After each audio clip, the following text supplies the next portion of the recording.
तो अगली खबर लखनऊ से आपको बता रहे हैं, जहां पर डिजिटल अरेस्ट का मामला सामने आया है। 2 घंटे तक डिजिटल अरेस्ट रखकर ऐंठे गए हैं लाखों रुपए। आलमबाग पुलिस ने आरोपियों पर मुकदमा दर्ज किया है।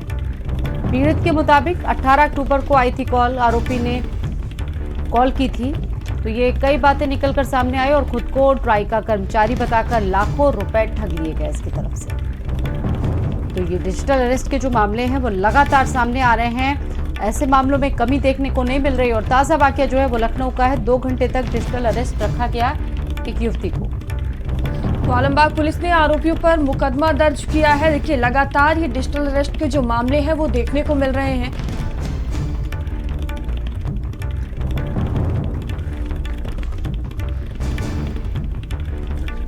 संदीप खेर जुड़े हुए हैं। संदीप, देखिए, डिजिटल अरेस्ट के मामले लगातार सामने आ रहे हैं और ये मामले वाकई में बहुत ज्यादा चिंतित करने वाले हैं, सोचने वाले हैं, क्योंकि लगातार लोगों के साथ ऐसी घटनाएं घटित हो रही हैं। अब क्या एक्शन लिया जा रहा है, इस बारे में क्या सोच रहे हैं जो सारे जो एक्सपर्ट हैं, उनका क्या मानना है ऐसी घटनाओं को देखते हुए? संदीप, देखिए स्वाति, ये घटनाएं जो हैं डिजिटल अरेस्ट वाली, ये देखिए दुखद भी है और हास्यास्पद भी है। दुखद इसलिए है कि कई लोगों के जो पैसे होते हैं वो उनके खाते से चले जाते हैं, और हास्यास्पद देखिए इसलिए है कि इसके चंगुल में जो बड़े बड़े पढ़े लिखे लोग हैं, यानी IAS IPS तमाम टीचर जो हैं वो इसमें फंस जाते हैं, जबकि लोगों को अवेयर करने के लिए तमाम तरीकों के माध्यम से जानकारी दी जाती है। अब देखिए, आलमबाग की पीड़ित युवती है जिसके खाते से लगभग 1 लाख से ज्यादा जो रुपए हैं वो अपने खाते में ट्रांसफर करा लिए गए डिजिटल अरेस्ट के नाम पे। आपने देखा होगा इसके पहले भी एक शिक्षिका को फोन गया कि उसकी बेटी जो है किसी मुसीबत में है, और बाद में देखिए उस शिक्षिका की मौत हो जाती है।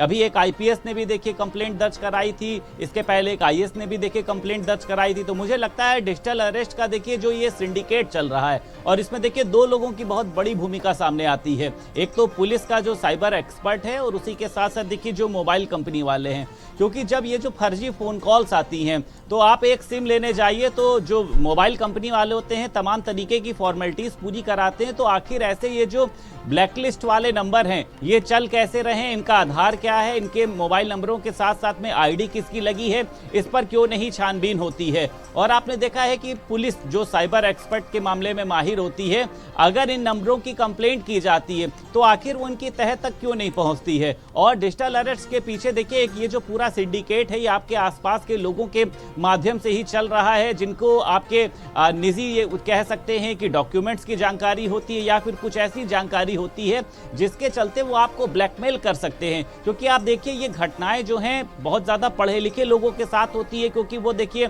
सामने आने से कहीं ना कहीं से उनकी सामाजिक छवि भी खराब होती है, और वो मतलब चाहते भी नहीं है कि उनकी कोई बात जो है वो लोगों के सामने आए। तो मुझे लगता है देखिए इस पे एक कड़ा कानून बनाने की जरूरत है, और इस पे देखिए जो भी इसके एक्सपर्ट हैं उनसे एक बातचीत करके, क्योंकि देखिए इस तरीके की घटनाएं पैसे तो ले ही रही हैं, लेकिन उसी के साथ साथ आप देखिए लोगों की जान भी ले रही है। एक शिक्षिका के पास फोन आया था उसकी बेटी के लिए, वो घर गई, उसकी तबीयत खराब हो गई और उसकी देखिए मौत हो गई, लेकिन इसके बावजूद भी देखिए इसमें कमी नहीं आई। अब कमी क्यों नहीं आ रही है? क्या इसमें कोई ना कोई जो ये कहा जा सकता है कि कोई इन्वॉल्व है, या फिर वो मोबाइल कंपनी हो, या फिर साइबर एक्सपर्ट से जुड़े हुए हैं? क्योंकि आज के समय में आप समझ रही हैं कि मोबाइल की जो तकनीकी है वो इतनी ज्यादा विकसित हो गई है। ट्रू कॉलर के माध्यम से उसमें लिख कर आता है कि ये स्पैम है, ये ब्लैकलिस्ट नंबर है, ये फलाह कंपनी का नंबर है।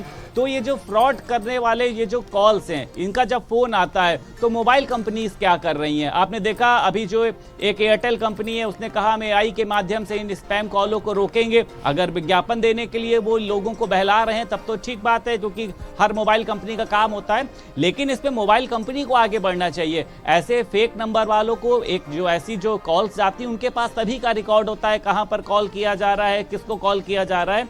ऐसे नंबरों को बैन करना चाहिए, और पुलिस वालों को अगर उनके पास कोई भी डिजिटल अरेस्ट से देखिए कोई भी कंप्लेंट पहुंचती है तो इसको पीड़ित युवती की बात ना समझकर इसको देश के लिए, क्योंकि देखिए इसके चुंगल में कोई भी आ सकता है। आपने देखा था PGI की एक डॉक्टर से करोड़ों रुपए अपने खाते में जो है वो ट्रांसफर करा लिए गए। KGMU की बात कर रहे हैं, मतलब आप ये देखिए कि ये जो पूरा सिंडिकेट चल रहा है ये सिर्फ एजुकेटेड लोगों को ठग रहा है। क्योंकि उनके पास पैसा ज्यादा होता है, उनकी अपनी एक सामाजिक छवि होती है। आप देखिए नॉर्मल किसी आदमी के पास फोन नहीं आ रहा है, किसी ठेले वाले के पास, किसी दुकान वाले के पास, किसी ऐसे कर्मचारी के पास फोन नहीं आता। फोन किसके पास आता है? बिजनेसमैन के पास, डॉक्टर के पास, आईएएस के पास, आईपीएस, टीचर्स के पास आता है, क्योंकि देखिए उनकी जानकारी जो है वो इकट्ठा करी जा रही है। सोशल मीडिया के माध्यम से आप सभी को पता है कि आज की डेट में सबसे आसान होता है आपके बारे में जानना।